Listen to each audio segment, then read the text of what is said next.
கர்த்தராகிய இயேசு கிறிஸ்துவின் இனிய நாமத்தில் அன்பின் நல் வாழ்த்துக்கள். உங்களை யாவரையும் பார்க்க தேவன் கொடுத்த மகாபெரும் பாக்கியத்திற்காய் சிலாக்கியத்திற்காய் நன்றி உள்ளவனாக இருக்கிறேன். இந்த மாதத்தில் இந்த மாதம் முதலாவது ஞாயிறன்று இந்த மாதத்தில் கடந்த 8 மாத காலங்கள் இந்த வருடத்தில் வெற்றிகரமாக முடித்து 9வது மாதம் முதலாவது ஞாயிறன்று தேவன் நம்மை பார்க்கும்படி கிருபைக்கு பாராட்டியிருக்கிறார். எனவே கர்த்தருக்கு நாம் நன்றி செலுத்துவோம். போன வாரம் சொன்னது போல் எங்களுக்காக ஜெபிங்க, சபைக்காக ஜெபிங்க, சபையின் ஊழியங்களுக்காக ஜெபிங்க, சபையில் உள்ள ஒவ்வொரு பிள்ளைகளுக்காக ஜெபிக்கும்படியாக உங்களை உற்சாகப்படுத்துகிறேன். அடுத்த மாதத்தில் வருஷத்தில் நம்ம என்ன பண்ணணும்னு நினைக்கிறேன்னு கேட்டால், ஸ்ரீசத்துவத்தை குறித்து நம்ம பேச இருக்கிறேன். அதை குறித்து அப்புறமா நம்ம பேசுவோம். இன்றைக்கு நம்ம உங்களுடைய தலைப்பு, ஒவ்வொரு மாதமும் ஒரு தலைப்பை ஒட்டி நான் உங்களோடு கூட பேசிக்கிட்டு இருக்கிறேன்.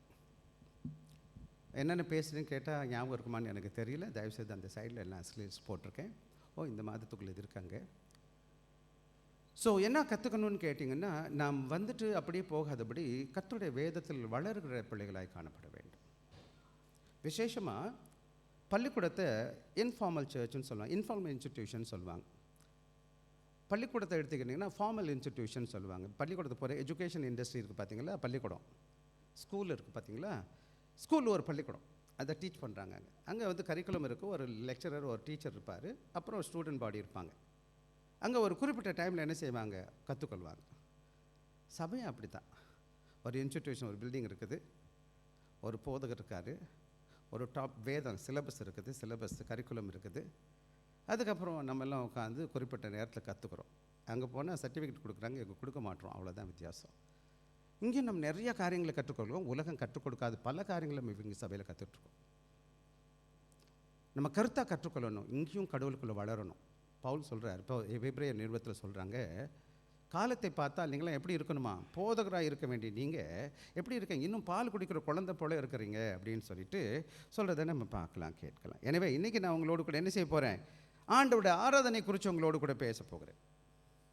அதுதான் இன்றைக்கி உங்களுடைய தலைப்பு. தயவுசெய்து உங்கள் கையில் ஒரு சின்ன அவுட்லைன் கொடுத்துருக்குறேன். கையில் உங்களுக்கு நியூஸ் லைனில் பார்த்தீங்கன்னா நான் எந்த வேத பகுதியிலேருந்து பேச போகிறேன்னு சொல்லிட்டு அப்புறம் இன்னும் தலைப்புகளை குறித்து நான் பேசியிருக்கிறேன். அந்த இதில் உள்ளே எடுத்துக்கிட்டிங்கன்னா எல்லாருக்கும் இருக்குன்னு நினைக்கிறேன். தயவுசெய்து பேனாக இருந்துச்சுன்னா நான் சொல்ல ஏதாச்சும் எழுதி வச்சுக்கோங்க. அது உங்களுக்கு பிரயோஜனமாக இருக்குது, எங்கேயாச்சும் போய் பார்க்குறதுக்கு வைக்கிறதுக்கு. சரியா?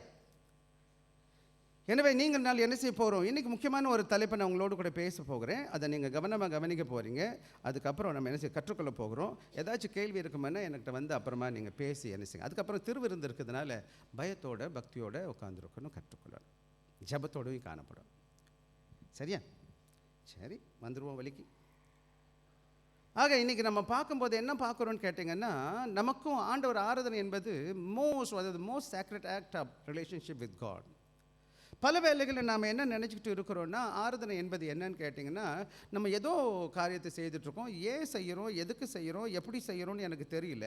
நம்ம எல்லாரும் விருப்பப்பட்டாலும் விருப்பப்படாட்டியும் பலர் என்ன செஞ்சுருக்கோன்னா, ஆண்டவரை அறியாத பின்னணியிலேருந்து வந்திருக்கிறோம். அங்கே யார் எனக்கு கற்றுக் கொடுக்கல, இப்படி தான் செய்யணும், இப்படி தான் செய்யக்கூடாது, இதுதான் சரி, இது தவறுன்னு எனக்கு சொல்லிக் கொடுக்கப்படலை.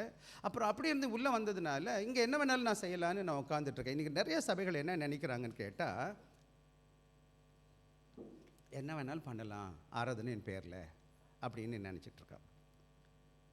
ஆராதனை என்பது என்ன, அது யாருக்கு எதுக்கு கொடுக்கப்பட்டிருக்குன்னு கேட்டிங்கன்னா, ஆராதனை என்பது ரட்சிக்கப்பட்ட நானும் நீங்களும் ஆண்டவரோடு உறவு கொள்வதற்காக வளர்ந்திருக்கேன். பரிசுத்த உறவு, சேக்ரெட் ரிலேஷன்ஷிப்னு சொல்லுவாங்க.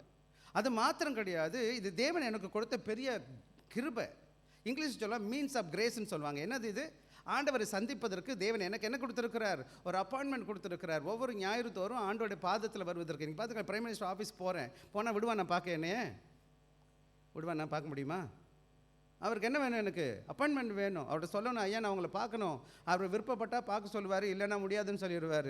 அதுக்கு சரியான காரணம்னு சொல்லணும். ஆனால் இந்த உலகத்தை படைத்த ஆண்டவரை நாம் சந்திப்பதற்காக என்ன செஞ்சுருக்கிறேன்னு கேட்டால், ஒவ்வொரு நாள் காலையில் ஆராதனைக்கு நான் வரும்பொழுது இந்த உலகத்தை படைத்த ஆண்டவரை, படைத்த தேவனை பார்ப்பதற்கு கடந்து வந்திருக்கிறேன்.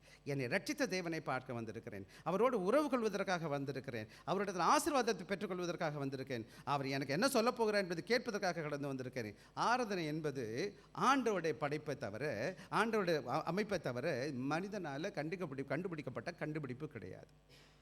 டொக்லக்குள்ள வச்சுக்கணும், மனசில் வச்சு. பல வேலைகளை என்ன நினைக்கிறாங்கன்னா, ஆராதனை என்பது எது வேணாலும் பண்ணலாம், எப்படி வேணாலும் பண்ணலாம்னு நினச்சிட்டு இருக்கிறாங்க. வேதம் அப்படி எனக்கு கற்றுக் கொடுக்கல. அதுதான் இந்த கால வேலையை நான் உங்களுக்கு கற்றுக் கொடுக்க போகிறேன். ஆக என்ன அர்த்தம்னு கேட்டிங்கன்னா, ஆண்டோட அற்புதமான வேத வசனம் என்னன்னு கேட்டிங்கன்னா, எவ்வளோ சிறப்பான எண்ணங்களாக இருந்தாலும் ஆண்டவருக்கு பிரியமான ஆராதனை, ஆண்டவருக்கு விருப்பமான ஆராதனை எப்படிப்பட்டதாக இருக்கணும்னு வேதம் எனக்கு கற்றுக் கொடுக்குதுன்னு கேட்டிங்கன்னா, வேதம் நான் படித்தோம், சற்று பான்மாடி பாடல் பாடினோம். பரிசுத்தர் கூட்டம் நடுவில் என்ன பாடணுமா? ஜொலிக்கும் சுத்த ஜோதியே.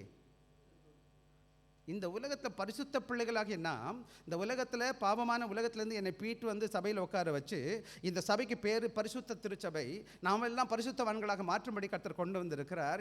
ஏன்னா நம்முடைய தேவன் பரிசுத்தராக இருப்பதனால இந்த தேவ ஆராதனை எப்படிப்பட்டதாக இருக்கணும்னா, தேவனுக்கு பிரியமான பரிசுத்தமான பயம் பக்தி உள்ள ஆராதனையாக காணப்பட வேண்டுமே தவிர எனக்கு இஷ்டத்துக்கெல்லாம் செய்யணும்னு சொன்னால் அது என்னுடைய அமைப்பு கிடையாது. தேவன் என்னை ஏற்படுத்தி கொடுத்துருக்கிறார். அதே போல் இன்னொன்று சொன்ன, இந்த மீன்ஸ் ஆஃப் கிரேஸ்ன்னு சொன்னேன். ஆண்டவர் என்ன செய்கிறார் கேட்டால், என்னை அவருடைய சமூகத்தில் வந்து அவருக்கு ஊழியம் செய்வதற்கும் அவருக்கு கேட்பட்டு அவருக்கு ஆசீர்வாதத்தை பெற்றிருக்கல, அதற்கு நான் திருப்பி கொடுப்பதற்காக தேவன் இந்த கால வேலையை கொண்டு வந்திருக்கிறார். எனவே ஆராதனை என்பது நல்ல கவனமாக கவனிக்கும். இன்னொரு முக்கியமான காரியம் என்னன்னு கேட்டிங்கன்னா, எல்லா ஆராதனையும் தேவன் அங்கீகரிப்பது கிடையாது. வேதத்தில் எல்லா ஆராதனையும் தேவன் அங்கீகரிக்கிறான்னு நினைக்கிறீங்களா?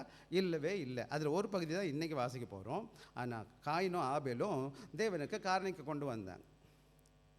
ஆபேல் காணிக்கை ஆண்டவர் ஏற்றுக்கிட்டார், காயின் காலியை வேணான்னு சொல்லிட்டார். சவுல் என்ன செஞ்சான்? அவனுக்கு கீழ்ப்படியாமல் இருந்தான், அவனுக்கு பலி கொடுத்தான். அவன் சவுல் வந்து பின்னாடி சொல்கிறாரு, என்ன முக்கியம்னு கேட்டார்.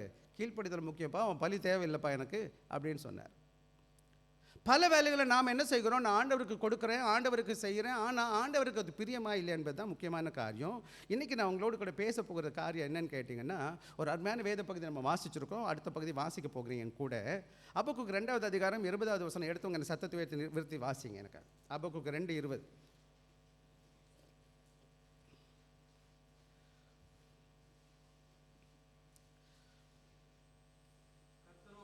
கர்த்தரோ வென்றால் தமது பரிசுத்த ஆலயத்தில் இருக்கிறார். பூமி எல்லாம் அவருக்கு முன்பாக என்னவா இருக்கணும்? மௌனமாக இருக்க கடவுது. கர்த்தர் எங்கே இருக்கிறாரா? அபக்குக்கு 2:20. அபக்கு பரிசுத்த ஆலயத்தில் இருக்கிறார், அவருக்கு பூமி எல்லாம் அவருக்கு முன்பாக. இன்னொரு வேதவசனம் அப்புறமா வாசிக்க சொல்லுவேன் உங்களுக்கு. ஆக லேவியராகமம் 10வது அதிகாரம் 1-2 வசனத்தை நம்ம எல்லாரும் சத்தத்தை உயர்த்தி வாசிக்க போகிறோம். என் முன்னாடி பாருங்கள், தலைப்பு போட்டுருக்கிறேன். என்ன போட்டிருக்கேன்? The danger of worshipping God our own way. ஆக சுயவிதமான தமக்கு விருப்பமான ஆராதனை ஆராதிப்பதனால வருகிற ஆபத்தை குறித்து நான் பேச போகிறேன் இன்றைக்கி. அதுதான் இன்றைக்கி வேத பகுதி. 2 வசனத்தை வாசிக்க போகிறோம். எனக்கு இந்த வேத பகுதி நான் ஸ்க்ரீன்லேயும் போட்டிருக்கேன், வாசிக்கலாம் எனக்காக. அப்போது அதாவது லேவியராகமம் 10வது அதிகாரம் 1-2 வசனங்கள் மேலே முன்னாடி பார்த்துக்கங்க, என்னோட கூட வாசிக்கலாம். பின்பு ஆரோனின் குமாரராகிய நாதாவும் அபியும் தன் தன் தூபக்கலசை எடுத்து அவர்கள் அக்கினியையும் அதன் மேல் தூபவக்கத்தையும் போட்டு கர்த்தர் தங்களுக்கு கட்டளையிடாத அந்நிய அக்கினியை அவருடைய சந்நிதியில் கொண்டு வந்தார்கள். அப்பொழுது அக்கினி கர்த்தருடைய சந்நிதியில் புறப்பட்டு அவர்களை பட்சித்தது. அவர்கள் கர்த்தருடைய சந்நிதியில். ஆக இன்றைக்கி நிறைய ஒரு பெரிய ஆபத்தான பெரிய டேஞ்சராக ஒரு பெரிய ஒரு பயமுள்ள ஒரு பகுதியாக தெரியுது இது. ஆக இன்றைக்கி நான் உங்களுக்கு என்ன செய்ய போகிறேன்னா, ஒன்றா சொல்ல போகிறேன். பாருங்கள், இஸ்ரவேல் ஜனங்க என்ன செய்கிறாங்கன்னு கேட்டால், 400 வருடம் எங்கே இருக்கிறாங்கன்னு கேட்டிங்கன்னா 430 வருடம். இதுதான் எகிப்து. இந்த இருக்குது பார்த்தீங்களா, இந்த கலர் தெரியுதா அவங்களுக்கு? இதுதான் இந்த இடம் பேர் தான் எகிப்து. இந்த மேப் பார்த்தீங்கன்னா இந்த எகிப்தில் தான் என்ன செய்கிறாங்க, இந்த இடத்துல தான் அவங்களாம் இருக்க கோஷன்ற இடத்துல தான் இந்த 400 வருஷம் எங்கே இருக்கிறாங்கன்னு கேட்டால் இஸ்ரவேல் ஜனங்க யாக்கோபின் பிள்ளைங்க இருக்கிறாங்க. எத்தனை வருஷம் இருக்கிறாங்க? 430 வருட காலங்கள் அங்கே இருக்கிறாங்க. 30 வருஷ காலங்கள் நல்லா இருந்தாங்க. அடுத்த 400 வருட காலங்கள் அடிமைகளாக வாழ்ந்தாங்க. அங்கே ஒரு நல்ல ஆசீர்வாதம் கிடையாது. ஒவ்வொரு நாளும் காலையிலையும் சாயங்காலம் வேலை பார்க்கணும், ஓய்வு நாள் கிடையாது. ஒவ்வொரு நாளும் அவங்க பிரயாசப்பட்டு வேலை பார்த்து வேர்வை சிந்தி என்ன செய்யணும்? அந்த நாட்டில் அந்த நாட்டுக்கு சேவை செய்ய வேண்டியிருந்துச்சே தவிர அவர்களுக்கு ஒரு லாபமும் கிடையாது. ஆண்டவர்கள் ரொம்ப அடிமைகளாக இருக்கிறாங்க. ஆண்டவர் இவர்களை பார்க்குறாரு. இவர்களை வாக்குத்தத்தம் செய்திருக்கிற ஆபிரகாம் காலத்தில். எனவே ஆண்டவர் மனம் இறங்கி என்ன செய்கிறார்? மோசையும் ஆரோன்ன்ற ஊழியக்காரங்களை அனுப்புகிறாரு. அவர்கள் என்ன செய்கிறாருன்னு கேட்டால் அங்கேருந்து அவங்க கூட்டிகிட்டு வர்றாரு. இந்த ரெட் கலர் கோடு பார்த்தீங்களா, இந்த ரெட் கலர் போட்டிருக்கு பார்த்தீங்களா, இதுதான் இஸ்ரவேல் ஜனங்கள் வழி நடந்த வனாந்திர வழி. அதெல்லாம் பற்றி டீட்டெயிலாக அப்புறமா நான் பேசுகிறேன். அப்போ எகிப்தில் என்ன பண்ணுறாங்கன்னு கேட்டிங்கன்னா, இங்கே வர்றாங்க பார்த்தீங்கன்னா, இந்த ஜனங்க எங்கே வர்றாங்க கேட்டால், இந்த பெனிசுலா தான் சீனாய் வனாந்திரம்னு சொல்லுவாங்க, சீனாய் பெனிசுலா அதை பேய்பக்கம்னு சொல்லுவாங்க. இங்கே அவங்க வர்றாங்க, இந்த இடத்துல வர்றாங்க. இங்கே குறைஞ்சது 40 வருட காலம் இங்கே நடப்பாங்க. இப்போ போக போகிறாங்க. அப்போ இப்போ பிரச்சனை என்னன்னு கேட்டிங்கன்னா, இவங்க என்ன செய்கிறாங்கன்னு கேட்டிங்கன்னா, இவங்க என்ன நடக்குதுன்னு கேட்டால், இந்த ஜனங்க 6 லட்சம் ஆண் மக்கள் போகிறாங்க. எத்தனை பேர் போகிறாங்கம்மா? 6 லட்சம் ஆண்கள். ஆண்கள் மட்டும் 6 லட்சம்னா எத்தனை பேர் இருந்தாங்க? மனைவிமார்கள் இருந்தாங்க, பிள்ளைகள் இருந்தாங்க, ஆடு மாடு கூட இருந்துச்சு. எல்லாத்தையும் கூட்டிக்கிட்டு மொத்தமாக போகிறாங்க. பாருங்கள் எத்தனை பேர் இருந்தாங்கன்னு. 6 லட்சம் மக்கள். வனாந்திரம் முழுவதும் வெறும் தலை தான் இருக்குது. எல்லாம் நிறைய கூட்ட மக்கள் போயிட்டு இருக்கிறாங்க. இப்படி போயிட்டே இருக்கிறாங்க. இவங்களுக்கு என்ன செய்யலை, இதுவரை எங்கே இருந்தாங்க? 400 வருட காலங்க எகிப்தில் இருந்திருக்காங்க. எகிப்தில் என்ன பார்த்தாங்கன்னா, அங்கே என்னென்ன செய்தாங்களோ அது மட்டும்தான் இவங்களுக்கு தெரியும். எது சரி எது தவறு, என்ன செய்யணும் என்ன செய்யக்கூடாதுன்னு கேட்டிங்கன்னா அவங்களுக்கு சொல்லிக் கொடுக்கப்படலை. எல்லாரும் காட்டு மிராண்டிகளை போல் வாழ்ந்துறாங்க அங்கே. ஆக இங்கே நடந்த காரியம் என்னன்னு கேட்டால், மோசே என்ன செஞ்சார்? வந்தார். அவர் சீனா வனாந்தரத்தில் மேலே ஒரே மலை மேலே ஏறி அங்கே இருக்கிறாரு. அவருக்கு 10 கட்டளை கொடுத்துச்சு. 10 கட்டளை முதல் 2 கட்டளை யாருக்கும் தெரியுமா? உன் தேவனாகி கர்த்தர் நானே, என்னை அன்றி உனக்கு மேலே வானத்திலும் கீழே பூமியிலும் பூமியின் கீழ் தண்ணீரிலும் உண்டாயிருக்கிற ஒப்பான யாதொரு சொரூபத்தையாகலும் விக்கிரகத்தாலும் உண்டாக்கவோ நமஸ்கரிக்கவோ சேவிக்கவோ வேண்டாம். சரி, இதெல்லாம் மனப்பாடம் பண்ணிக்கணும் அப்புறமா. ரைட். ஆக ஆண்டவர் என்ன செய்கிறார்னு கேட்டால், அவர்களுக்கு கட்டளை கொடுத்துருக்கிறார். தேவாது வந்து அவர் திருப்பி என்ன செஞ்சிட்டார்? மேலே போயிட்டார். உடனே அவன் என்ன பண்ணிட்டான்னா, மோசே போயிட்டார். 40 நாள் ஆளை காணும். என்ன ஆச்சுன்னு தெரியல. இவங்க எங்கேருந்து வந்திருக்கிறாங்க? எகிப்திலேருந்து வந்திருக்கிறாங்க. இவர்களுக்கு பயம். பையோ யாரையும் காணுமே எங்களை வழி நடத்துறதுக்கு. இதுக்கடையில் அங்கே மோசே இருக்கிறார். மோசே இல்லை, ஆரோன் இருக்கிறார். மோசே மேலே போயிட்டார். ஆரோன் ஸ்ட்ராங்கான லீடர் கிடையாது, பயபக்தி இல்லை அவனுக்கு. மக்கள் சொல்கிறதுக்கெல்லாம் ஆடுவான் அவன். என்ன செய்கிறாரு? எங்களுக்கு முன் செல்வதற்கு எங்களுக்கு என்ன பண்ணுங்க, எங்களுக்கு தெய்வத்தை உண்டு பண்ணுன்னு சொல்லிட்டு ஒரு கண்ணுக்குட்டி உண்டு பண்ணிட்டாங்க. கோல்டன் காஃப்னு சொல்லுவாங்க. கோல்டன் என்ன, அவன் கொண்டு வந்த தங்க நகையெல்லாம் உருக்கி ஒரு பெரிய அழகான என்ன பண்ணிட்டானுங்க. பண்ணது மட்டும் கிடையாது, அவங்க என்ன பண்ணாங்கன்னு கேட்டிங்கன்னா, ஒரே குடிச்சு வெறிச்சு ஒரே ஆட்டம். குடிச்சு வெறிச்சு ஆடுறான், துணியெல்லாம் கழட்டி போட்டுட்டு. இதுதான் ஆராதனை எகிப்தில். எகிப்தில் எப்படி செஞ்சாலும் ஆராதனை, எது வேணாலும் பண்ணலாம். இது மாத்திரம் கிடையாது. இப்போ என்ன ஆகுது? மோசே கீழே வர்றாரு. கீழே வந்தோடனே என்னடா சத்தம் கேட்குதுன்னு வந்து கீழே பார்த்தா போட்டால் என்ன செய்கிறாரு? 3000 பேர் அந்த கண்ணுக்குட்டியை உடச்சி அதே அந்த கலக்கி தண்ணியை குடிக்க வச்சு 3000 பேர் சாகுறாங்க அந்த இன்சிடெண்ட்டில். இந்த பர்டிகுலர் காரியத்தினால. ஏன் 3000 பேர் இறக்கணும்? கடவுள் பிரிச்சு, இது ஆராதனை தானே, கடவுள் விட்டுருக்கலாம் தானே, என்ன போச்சு? இது எப்போ நடக்குதுன்னு கேட்டிங்கன்னா, இப்போ நடக்கிற சம்பவத்துக்கு முன்னாடி நடந்த சம்பவம். இப்போ ஆண்டவர் சொல்லிட்டார். ஆதவர் என்ன செய்யிட்டார் கேட்டிங்கன்னா, இந்த நேரத்தில் என்ன பண்ணுறாருன்னு கேட்டிங்கன்னா, மோசே வந்து தேவனுக்கு வெளிப்படுத்துகிறார். ஆக தேவனை எப்படி ஆராதிக்கணும் என்பதை கற்றுக் கொடுப்பதற்கு தேவன் அந்த வனாந்திரத்தில் என்ன பண்ணுறாருன்னு கேட்டிங்கன்னா, அவங்களுக்கு ஒரு தெய்வீக கூடாரத்தை கொடுக்குறாரு. என்ன கொடுக்குறாருமா? இங்கிலீஷில் டேபர்னக்கிள்னு சொல்லுவாங்க. டேபர்னக்கில் நிறைய காரியங்கள் இருக்கும். ஒன்று லைட்டாக நான் காமிக்கிறேன் உங்களுக்கு பார்க்குறதுக்கு. இதுதான் நைட் சீன், இதுதான் ராத்திரி நேரங்களில் இப்படி இருக்கும். இந்த மக்கள் எப்படி இருக்குன்னா, நடுவில் என்ன இருக்குன்னா தெய்வீக கூடாரம் இருக்கும். தெய்வீக கூடாரத்தை மத்தியில் தான் என்ன இருக்கும், அந்த தெய்வீக தேவனோட பிரசன்னம் இருக்கும். மற்ற சுற்றி யார் இருப்பா? இந்த 6 லட்சம் மக்களும் எல்லா 13 கோத்திரங்களும், மொத்தம் 13 கோத்திரம். அப்புறமா படிச்சுக்கோங்க அது என்னன்னு சொல்லி.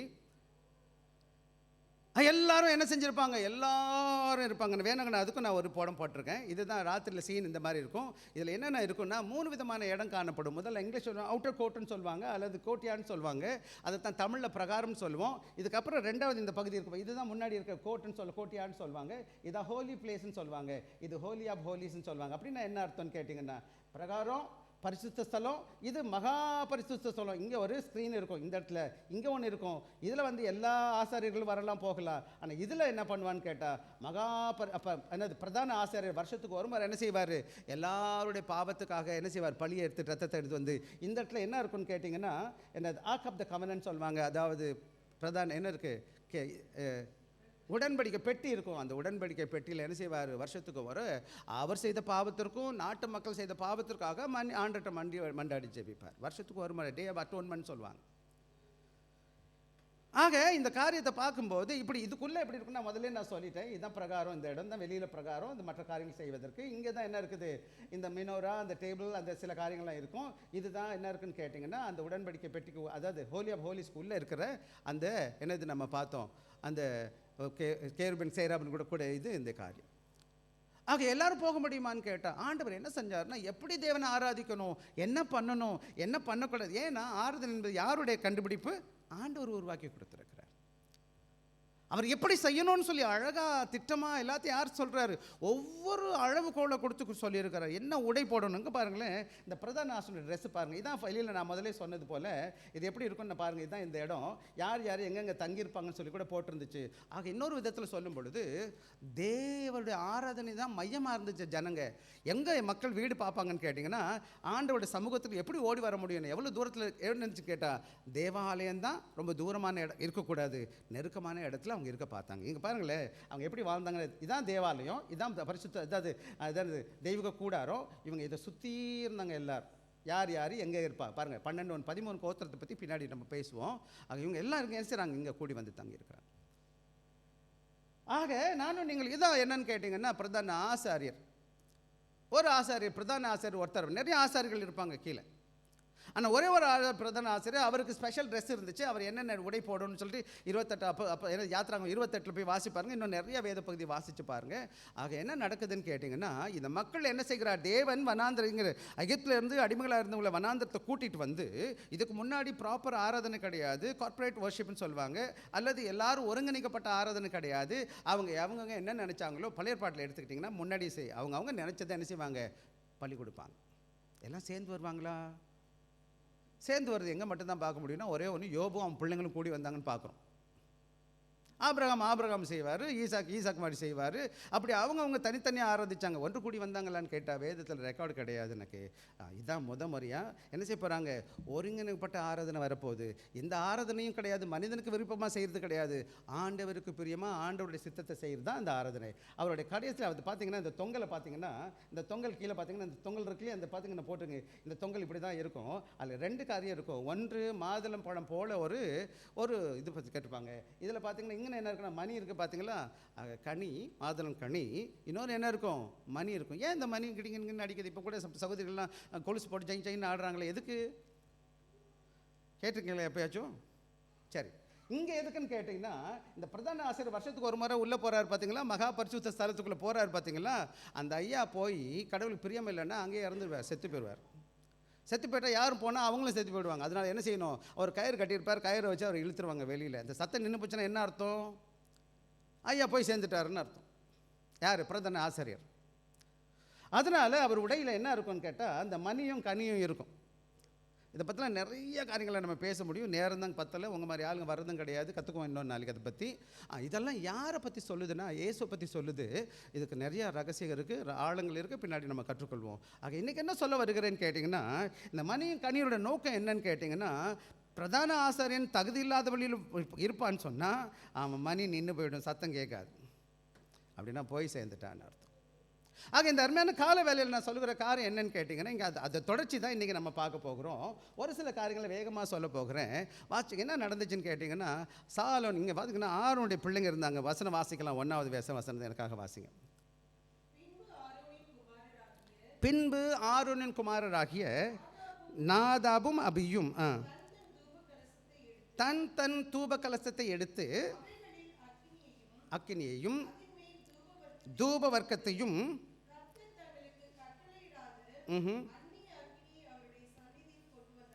ஆக கர்த்தருடைய வேதவசனம் மிக தெளிவாக சொல்லப்பட்டிருக்கு. எதை செய்யணும், எப்படி செய்யணும், எப்படி செய்யக்கூடாது. இதுக்கு முன்னாடி நீங்கள் வேதத்தில் வாசித்து பாருங்கள். மோசே என்ன தேவனுடைய கட்டளை பெற்று எப்படி தான் செய்யணும்னு சொல்லி ஒவ்வொன்றாவது சொல்லிக்கிட்டு வந்துக்கிட்டே இருக்கிறாரு. ஆனால் கூட சில வேலைகள் என்ன நடக்குதுன்னு கேட்டிங்கன்னா, சில வேலைகளில் கீழ்ப்படியாத காரியத்தை நம்ம பார்க்குறோம். இங்கே பார்ப்போம், நம்ம அதை பற்றி தான் யோசிக்க போகிறோம். ஆக ஆபிரகாமுக்கு மொத்தம் ஆரோனுக்கு 4 பிள்ளைகள் இருந்தாங்க. எத்தனை பிள்ளைங்கம்மா? என்ன வாசிக்கலாம். 6வது அதிகாரம் 13வது வசனம் வாசிங்க எனக்காக. என்னது? யாத்திராகம் 6:23.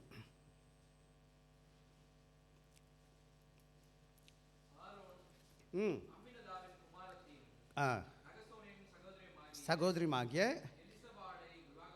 எலிசபாலை விவாகம் பண்ணினான். அவனுக்கு நாதாபையும் அபியையும் எலியாசாரையும் இத்தாமரையும் ஆக 4 மகன்மார் இருந்தாங்க அவளுக்கு. ஆக 4 மகன் இருக்கும்போது என்னன்னு கேட்டிங்கன்னா, அந்த முதல் 2 மகனுக்கு என்னன்னு கேட்டிங்கன்னா, அவங்களும் இந்த 4 பேருமே ஆண்டவருடைய ஊழியத்திற்கு அபிஷேகம் பண்ணப்பட்டவர்களாக இருக்கிறாங்க. அதே 28வது அதிகாரத்தில் நீங்கள் பின்னாடி வாசிச்சிங்கன்னா, யாத்திராகமம் 28ல் வாசிச்சிங்கன்னா, 41வது வசனம் வாசிங்க எனக்காக. ஆரோனும் குமாரரும் செய்யும்படி உடுத்தி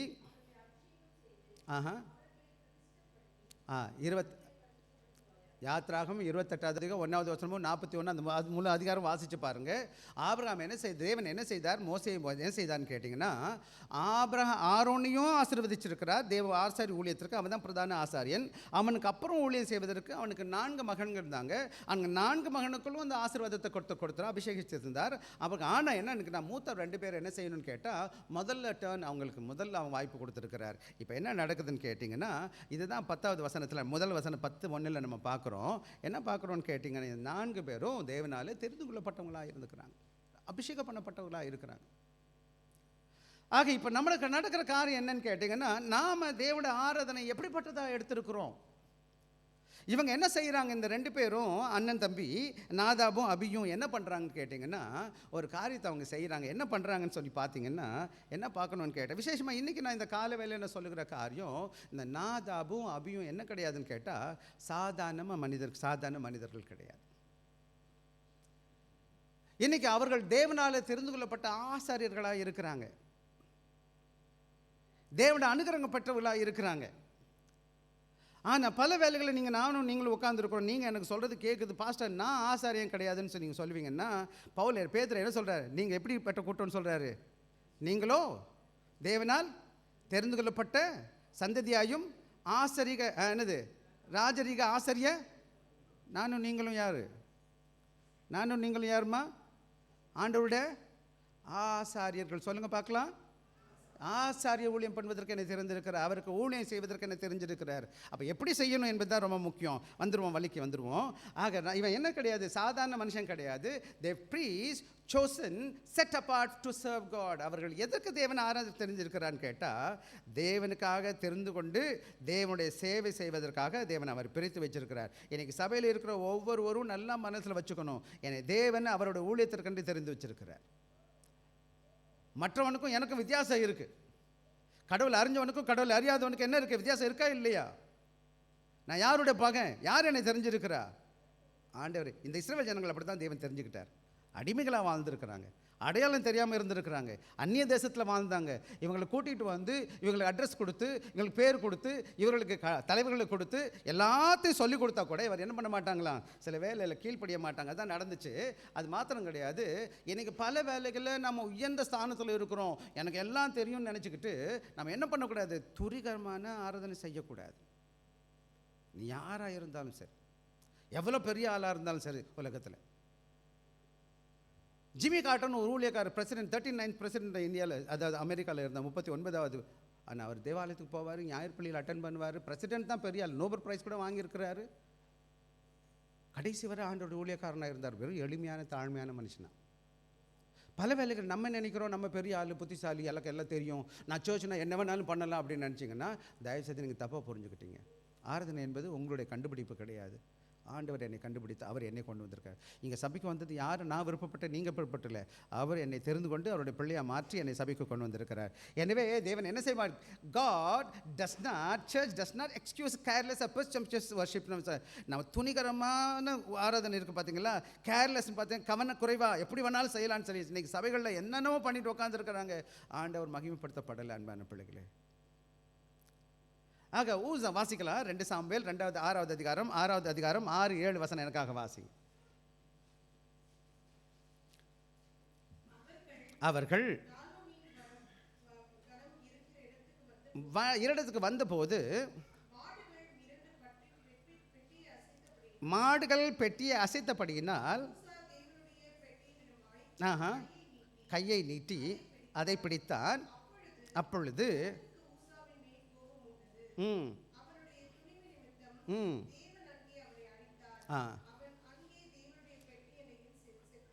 ஆக அங்கே மேலே நல்லா கவனமாக கவனிப்பீங்கன்னா, தாவீது ராஜா என்ன செய்கிறாரு, அங்கே இருக்கிற என்ன செய்கிறாரு, உடன்படிக்கை பெட்டி ஒரு இடத்துல இருக்குது, அதை தனக்கு கொண்டு வர விரும்புகிறார். அதனால் கொண்டு வரும்போது என்ன செய்கிறார், ஒரு ரதத்தை உருவாக்குறார். இந்த படம் பார்த்தீங்கன்னா போதும், இந்த மாதிரி ஒரு 2 காளைகளை போட்டு இந்த உடன்படிக்கை தூக்கி வச்சுட்டு என்ன செய்கிறாங்க, அதுலேருந்து அவங்க கொண்டு போகிறாங்க.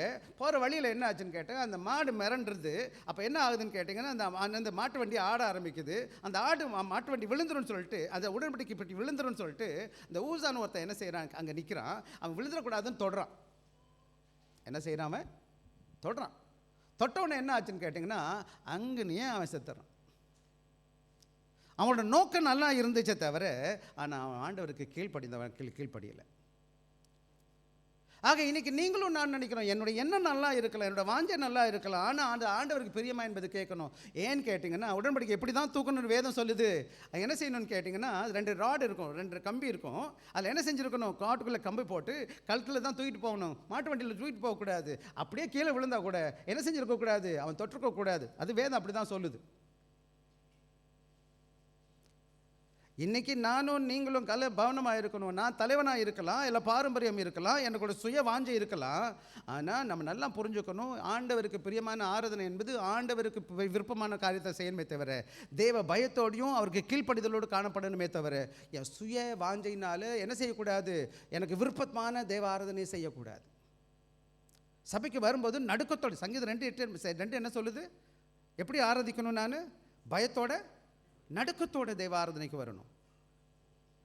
ஒரு வசனம் வாசிங்க, பிரசங்கி 5வது அதிகாரம் 1-2 வசனம் வாசிங்க. பிரசங்கி 5:1-2 வேகமாக வாசிப்போம்.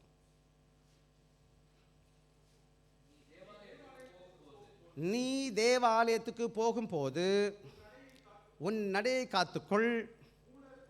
மூடர்கள் பலியிடுவதைப் போல பலியிடுவதை பார்க்கிலும் செவி கொடுப்பதே நல்லது.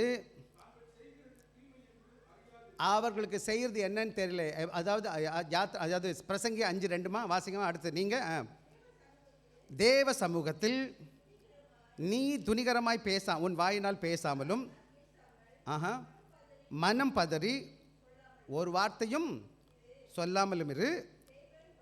தேவன் வானத்தில் இருக்கிறார், நீ பூமியில் இருக்கிறார், ஆதலால் உன் வார்த்தைகள். அன்பான பிள்ளைகளே, கவனமாக கவனிக்கணும். சபையில் வந்து லப லப லப கத்து கூச்சல் நாம் கடவுளை அறியாத ஒரு குடும்பத்தில் வந்தோம், ரைட்டு, அங்கே தெரியாமல் இருந்துச்சு, செஞ்சுட்டு இருந்தோம். ஆனால் இங்கே எப்படி செய்யணும்னு வேதம் சொல்லுதுன்னு கேட்டிங்கன்னா, தேவன் வானத்தில் இருக்கிறாரு, நீ பூமியில் இருக்கிற. எனவே எப்படி இருக்கணும், வார்த்தைகள் எப்படி இருக்கணும், தேவ சமூகத்தில் சுருக்கமாக இருக்கணும். ஒரு விவிஐபி பெரிய ஆளை போய் பார்த்து பேசும்போது நான் எப்படி பேசுவேன், கவனமாக பேசுவேன். தேவையில்லாத வார்த்தை பேச மாட்டேன். ஆண்டோட பாதத்தில் வேணால் என்ன வேணாலும் செய்யலாமையா. ஆக இந்த கால வேலையில் சொல்லுகிற காரியம் என்னன்னு கேட்டிங்கன்னா, உங்கள் ஆராதனை எப்படிப்பட்ட தன்மையுடையதாக, பயத்தோடு இருக்குதா, உங்களுக்கு பயம் இல்லாமல் காணப்படுகிறீங்களா கேட்கணும். சில நேரங்களில் இன்றைக்கி இப்போ ஆராதனை என்ன ஆயிடுச்சுன்னு கேட்டிங்கன்னா, பெர்ஃபார்மன்ஸ் ஆகிடுச்சு. பெர்ஃபார்மன்ஸ்னால் தெரியுமா உங்களுக்கு, பெர்ஃபார்மன்ஸ் தான். நான் ஷோ பண்ண வந்திருக்கிறேன், எல்லாரையும் காமிக்கிறதுக்கு வந்திருக்கிறேன். ஐயா வந்து ஆக்டர் மாதிரி நடந்துக்குவார்.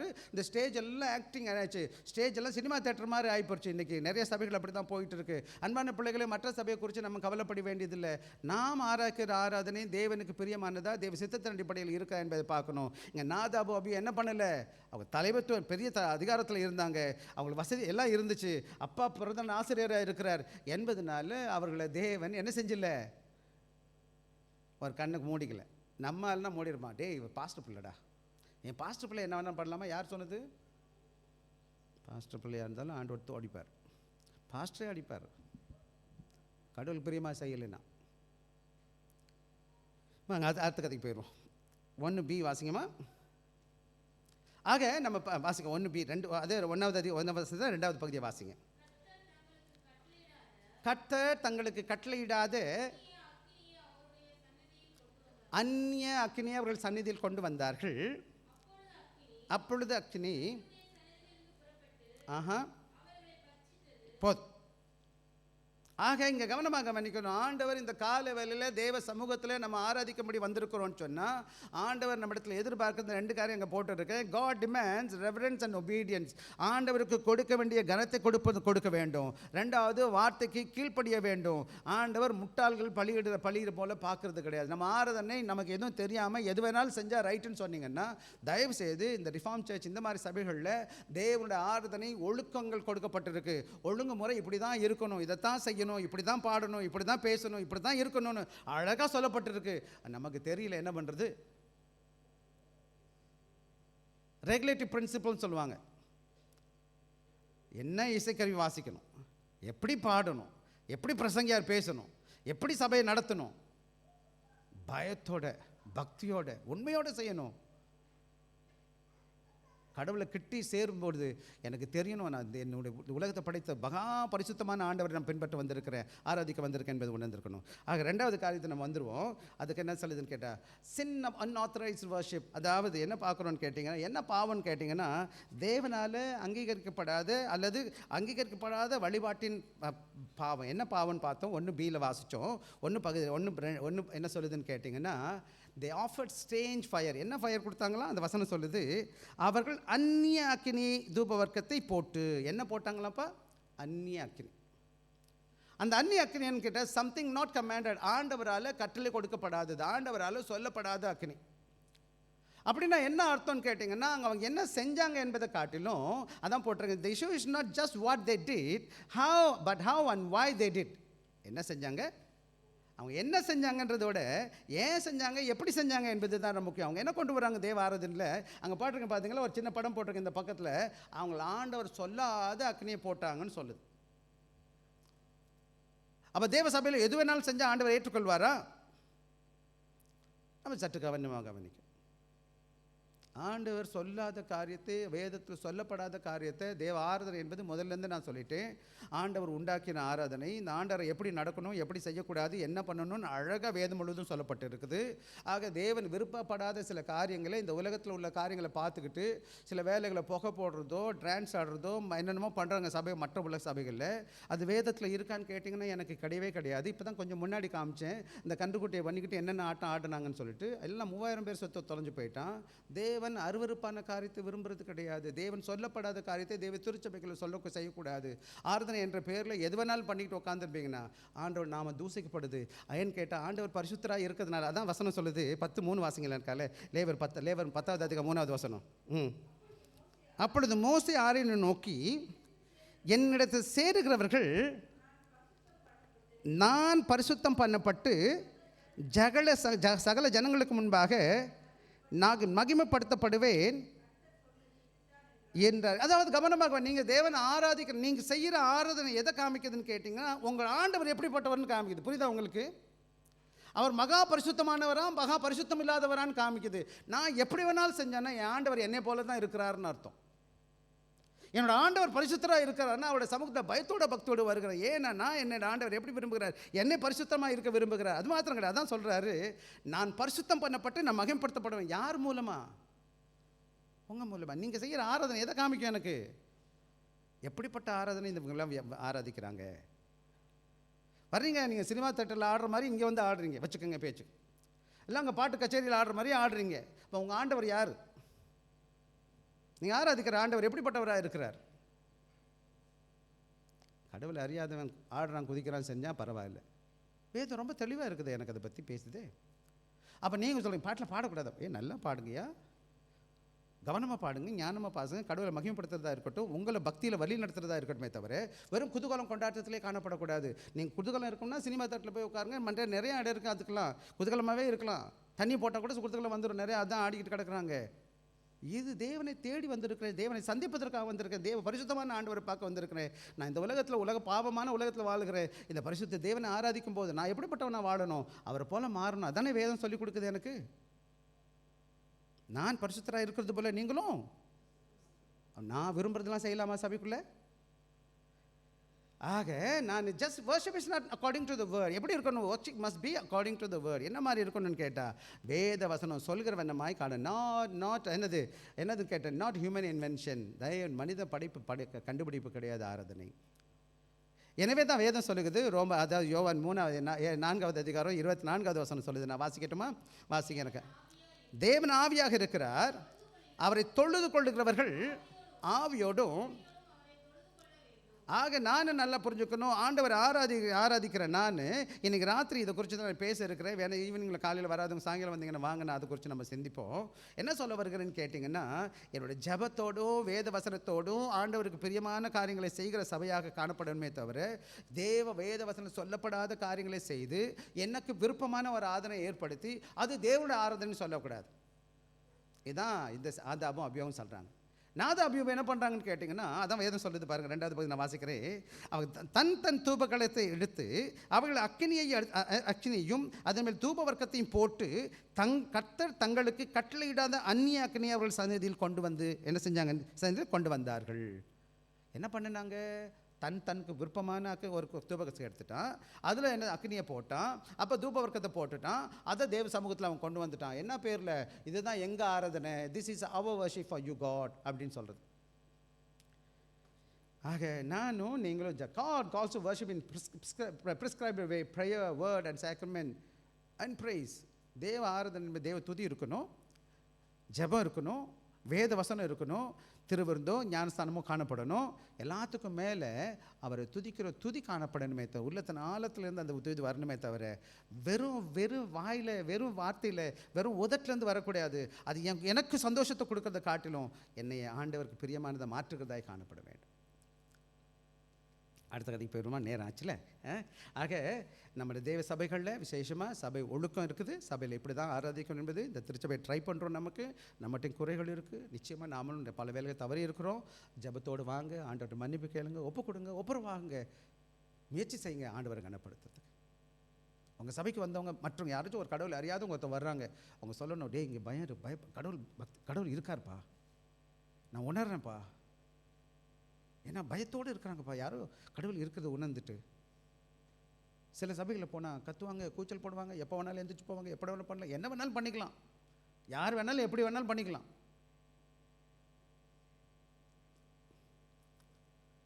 என் 2வது வசனத்துக்கு வாசிக்கலாம். அப்பொழுது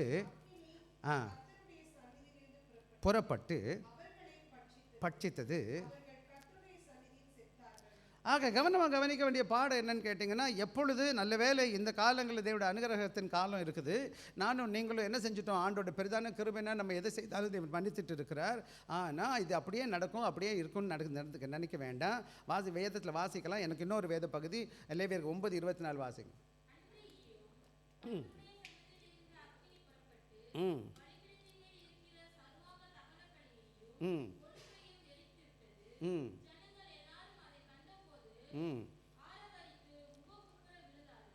எந்த அக்கினி இதுக்கு முன்னாடி அவர்கள் செய்த என்ன செஞ்சாங்க?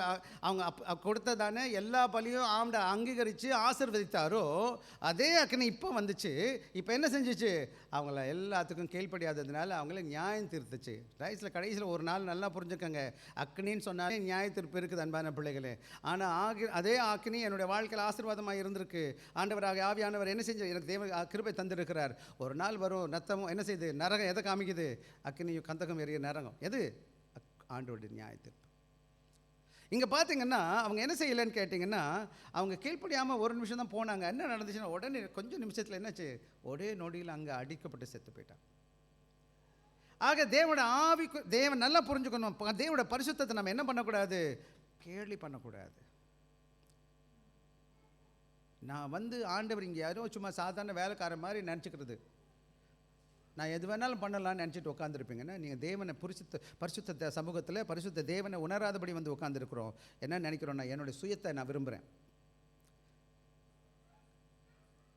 அது மாத்திரம் கிடையாது. நல்ல ஆராதனை என்ன செய்யுதுன்னு கேட்டிங்கன்னா, நல்ல உண்மை இங்கே நீங்கள் விசேஷமாக பார்க்கும்போது ஒவ்வொரு தேவனுக்கு பிரியமில்லாத ஆராதனையும் என் மரணத்தில் முடியும். இந்த உலகத்தில் கிடையாது, நிச்சயம் நித்திய மரணத்தில் கொண்டு போய்விடும். உண்மையான மரணம் எனக்கு நித்திய ஜீவனை கொடுக்கும். அது நான் லைஃப் அண்ட் மேட்டர் ஆஃப் அந்த worship is matter of life and டெத்துன்னு சொல்கிறாங்க. என்னது? ஆண்டவருக்கு பிரியமான வார்த்தை இருக்கும். ஆக அனனியா சஃப்ரியால் பற்றி நீங்கள் கேள்விப்பட்டிருப்பீங்க. அப்போஸ்தலர் 5வது அதிகாரம் 5வது அதிகாரம் வாசிச்சு 5:5 வாசிங்க எனக்காக. ஒருத்தர் வாசிங்க 5:5. அப்போஸ்தலர் 5:5 வாசிக்கலாம். இன்னொரு 5:11 வாசிங்க எனக்காக. அனனியா கேட்டபோது கேட்கவே. ஆமாம்,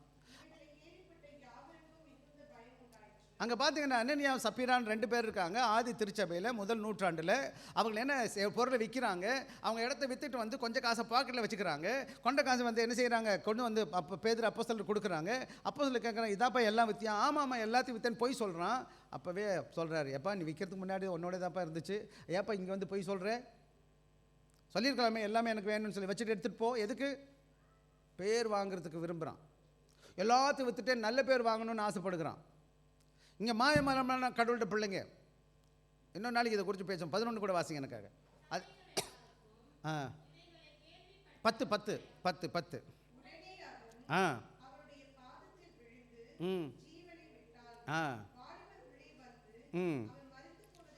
கண்டு. ஆக நடந்த காரியம் என்னன்னு கேட்டிங்கன்னா, எப்படி புருஷன் என்ன பொய் சொன்னானோ அதே மாதிரி மனைவியும் 2 பேரும் சேர்ந்து வந்து பொய் சொல்கிறாங்க. நாங்கள் எல்லாத்தையும் விற்கலங்க, எல்லாம் விற்றுட்டோம், எல்லாத்தையும் சர்ச் கொண்டு வந்துட்டோம், கடவுள் கொடுத்துட்டோன்னு சொன்னாங்க. ஆனால் கொஞ்சம் காசு எடுத்து வச்சுக்கிட்டாங்க. 2 பேருக்கு திரு கூட்டுக்கலவானிங்க 2 சேர்ந்து.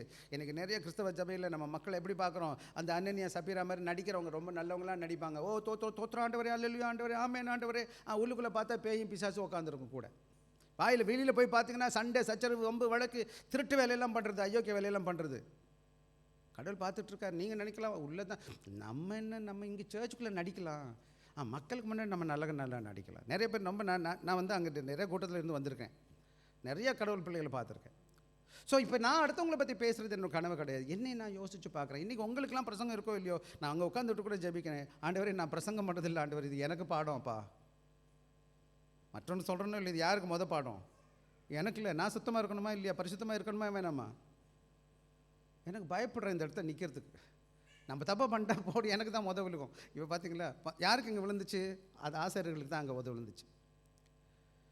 ஆக இங்கே நம்ம பார்க்கும்போது என்ன பார்க்குறோன்னா, இன்றைக்கி நானும் நீங்களும் கவனமாக கவனிக்க வேண்டிய என்ன, what we like but what God pleases God. அதாவது இன்றைக்கி என்னோட ஆராதனையில் எனக்கு என்ன பிடிக்கும், எனக்கு என்ன பாட்டு பிடிக்கும், எனக்கு என்ன பிடிக்குன்றதை காட்டிலும் என் ஆண்டவருக்கு எது பிரியமானதுன்னு கேட்கணும். என்ன செய்யணுமா? என்னோட ஆண்டவருக்கு எது? ஆண்டவரே உமக்கு பிரியமானது செய்ய எனக்கு கிருபை தாங்க சொல்லலாமா? நான் பாடுற பாட்டு உமக்கு பிரியமா ஆண்டவரே? நான் செய்கிற காரியம் உமக்கு பிரியமாக இருக்கா சுவாமி? ஆண்டவர் உங்கள்கிட்ட கேட்குறாரு, நீங்கள் செய்கிற காரியம் ஆண்டவர் பிரியமாக இருக்கான்னு சொல்லி. வாங்க, நேரம் ஆயிடுச்சு. நான் தான் போட்டிருக்கேன், நான் மண்டே போட்டேன். ஆக சில பாடங்கள் இந்த வேத பகுதியில் இருந்து ஒரு சில பாடங்கள் வேகமாக நான் சொல்லிடுறேன். God is holy, must be worshipped by his way, in his way, worshipped his way. தேவனை ஆராதிக்க எப்படி தான் ஆராதிக்கணும்? அவருடைய வழியில் மட்டும்தான் காணப்படணும். அன்பான பிள்ளைகளே, ஒபீடியன்ஸ் என்னது? அவருடைய சித்தத்துக்கு அவருடைய வார்த்தைக்கு கீழ்ப்படிந்து செய்யணுமே தவிர நான் என் இஷ்டத்துக்கு செய்யக்கூடாது. சரியா? ரெண்டாவது காரியம் என்னென்னு கேட்டால், privilege does not excuse disobedience. ஆக நான் ஊழியக்காரனாக இருக்கிறதுனால, என் பிள்ளைகள் ஊழியக்காரத்தின் பிள்ளைகளாக இருக்கிறனாலோ, அல்ல நான் இந்த சபையில் பழைய விசுவாசியாக இருக்கிறதுனாலையோ, இல்லை நான் பெரிய ஆளுன்னு இருக்கிறதுனாலையோ எனக்கு எந்த அதிகாரமும் கிடையாது ஆண்டோட வசனத்துக்கோ ஆண்டோட வார்த்தைக்கோ கீழ்ப்படியாமல் இருப்பதற்கு, அவருக்கு பிரியமில்லாமல் செய்வதற்கு. என்ன புரிஞ்சுக்கிச்சா உங்களுக்கு? மூணாவது முக்கியமான காரியம் என்னன்னு கேட்டிங்கன்னா, God rejects unauthorized worship. ஆண்டோட சொல்லப்படாத எந்தவித ஆராதனை இருந்தாலும் அது எனக்கு பிடிச்சிருக்க மாதிரி இருக்கலாம், என்னோட நோக்கம் கூட நல்லா இருக்கலாம், ஆனால் ஆண்டோட சித்தத்தில் வேதத்தில் தெளிவாக காணப்படலைன்னா நான் செய்யலாமான்னு செய்யக்கூடாதுன்னு கேட்டிங்கன்னா தயவுசெய்து செய்யக்கூடாது. ஒரே ஒரு வேத வசனம் அதே லேவியராகமம் 8வது அதிகாரம் 10வது அதிகாரம் 8வது வசனம் 9வது வசனம் வாசிங்க. என்ன பண்ணான்னு பாருங்களேன். கர்த்தர் ஆரோனை நோக்கி, நீயும் உன்னோட கூட உன் குமாரரும் சாகாதிருக்க வேண்டுமானால் கூடாரத்துக்குள் பிரவேசிக்கிற போது திராட்சரசத்தையும் மதுவையும், எனக்கு தெரியல அவங்க என்ன பாவம் செஞ்சாங்க, என்ன அந்நிய அக்கனின்னு எனக்கு தெரியல, என்ன கீழ்ப்படியலன்னு எனக்கு தெரியல. ஆனால் இந்த 7 அதிகார வசனம் முடிஞ்ச பிறகு 8வது அதிகாரம் என்ன சொல்லுதுன்னு கேட்டிங்கன்னா, துணிகரமாக சபைக்குள்ளே நுழையக்கூடாது. ஆங்கிலத்தில் போதும்பு என்ன செய்யக்கூடாது? வாயினா இன்டாக்சிகேஷன் போட்டிருக்காங்க இங்கிலீஷில். இன்றைக்கி நீங்கள் சொல்லலாம், நான் அப்படி இல்லை பாஸ்டர், பெருமையில் புகழ்ச்சியில் நான் என்ற காரியத்தில் உட்காரக்கூடாது. தாழ்மையாக வாங்க. கிறிஸ்தவம் கற்றுக் கொடுக்குற முக்கியமான பாடம் ஆண்டவருடைய சமூகத்தில் 2 பேர் தேவாலயத்துக்கு வந்தான். ஒருத்தன் பரிசேயன். ஆண்டவரே நான் அப்படி பண்ணுறேன் இப்படி பண்ணுறேன் பெருமை பாராட்டிக்கிட்டு வந்துட்டு இருந்தான். ஒருத்தன் வந்தான் ஆயக்காரன். அவன் தூரமாக நின்றுக்கிட்டான். ஆண்டவருடைய சமூகத்தை வானத்துக்கு ஆழத்தை பார்க்க விரும்பலை. அவன் மார்பில் அடிக்கிறான். ஆண்டவரே நான் பாவி பாவி பாவின்னு அழுந்துட்டு அப்படியே 2 பேரும் போகிறானுங்க சபையை விட்டுட்டு. ஆண்டவர் வேதம் சொல்லுது, யார் தான் ரட்சிக்கப்பட்டு போனா? நீதிமானாக்கப்பட்டான்னு யார் சொல்லுது? 2வது வந்தவன் எவன் ஒருத்தன் தேவனுக்கு சபையில் வந்து தன்னை ஒரு பாவின்னு உணர்ந்து தேவனுக்கு தான் சமர்ப்பித்து அவன் தேவ சமூகத்தை விட்டு போகும்பொழுது ஆண்டோட அனுகிரகம், சமாதானம், சந்தோஷம், கிருபை அவனோட புகழ்ந்துக்கிறது.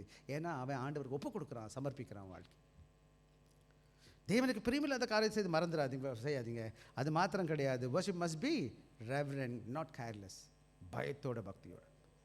ஆண்டோடைய பிரதான கிருபை தான் இந்த காலங்களில் நம்ம சபைக்கு வந்துட்டோம்.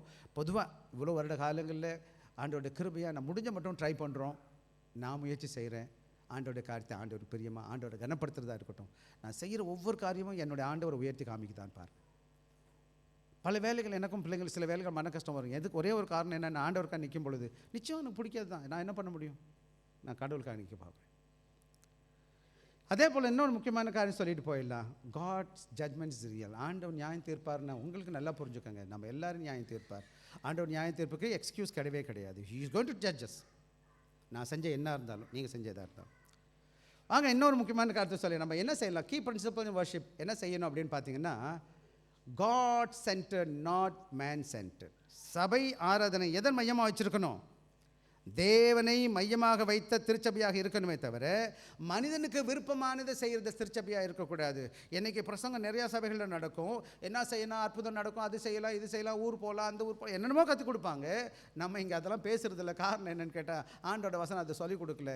எந்த திருச்சபை தேவனை மகிமைப்படுத்துகிறது. அதாவது ஒரு ஷார்ட் கேட்டகரிஸில் முதல் பாயிண்ட் நினச்சி what is the chief and a man, மனிதர் தலையாய உன்னத கடமை என்னன்னு கேட்டிங்கன்னா ஆண்டவரை மகிமைப்படுத்தி அவள் மகிமைப்படுத்த சந்தோஷப்படுவது, அது என்ஜாய் பண்ணுறது.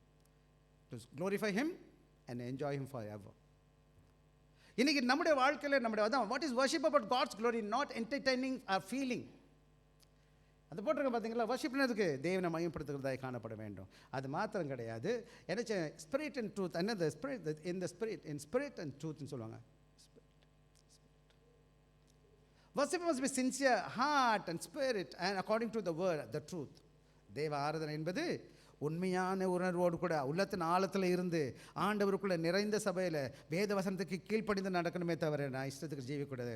Christ is the mediator in worship. ஆண்டவராக இயேசு கிறிஸ்துவே மத்தியஸ்தர். இங்கே சொல்லப்பட்ட எல்லா பிரதான ஆசிரியர்களாக இருக்கலாம், பழைய ஏற்பாட்டு காலங்களில் தபர்னக்கில் இருக்கட்டும், தேவ ஆலயத்தில் நடக்கிற எல்லா காரியங்களும் ஒரே ஒரு நபரை தான் சுற்றி காமிக்குது. அது ஆண்டவராக இயேசு கிறிஸ்து. அந்த இயேசு கிறிஸ்து அந்த பழைய ஏற்பாட்டில் சொல்லப்பட்ட எல்லா காரியத்தையும் நிறைவேற்றி இருக்கிறார். அவர் தான் பிரதான ஆசாரியர். இந்த சபையில் வரும் பொழுது நாம் புரிஞ்சுக்க வேண்டிய பாடம் என்னன்னு, we don't come to God our own worth. நம்முடைய பலத்தால் வரல. தேவனுடைய கர்த்தராக இயேசு கிறிஸ்து என்னுடைய பாவத்தை சுமந்து தீர்த்திருக்கிறார். அவருடைய கிருபையினால நான் சபையில் வந்திருக்கிறேன், ரட்சிப்பில் வந்திருக்கிறேன். அது மாத்திரம் கிடையாது. worship involves whole life. நல்லா புரிஞ்சுக்கணும். வேணா வாசிச்சிருவோம். ரோமர் 12:1 வாசிச்சிருங்க எனக்காக.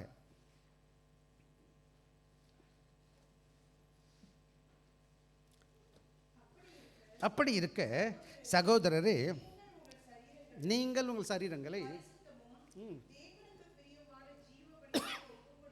ஒப்புக்கொடுக்க வேண்டும் என்று